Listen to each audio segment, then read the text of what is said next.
Hello, sir. I'm in my factory at the moment, and you can see it's quite busy here. And one of our machines is being produced here, and you can see this is not being painted. After we produce the frame of the machine, we will paint it. And here's the place.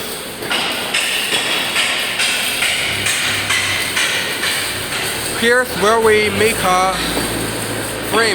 frame of the machine. And in this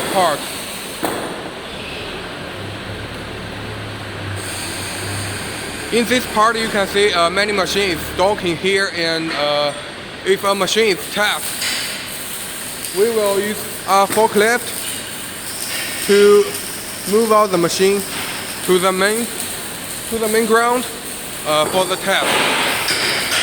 And here's the whole view of it.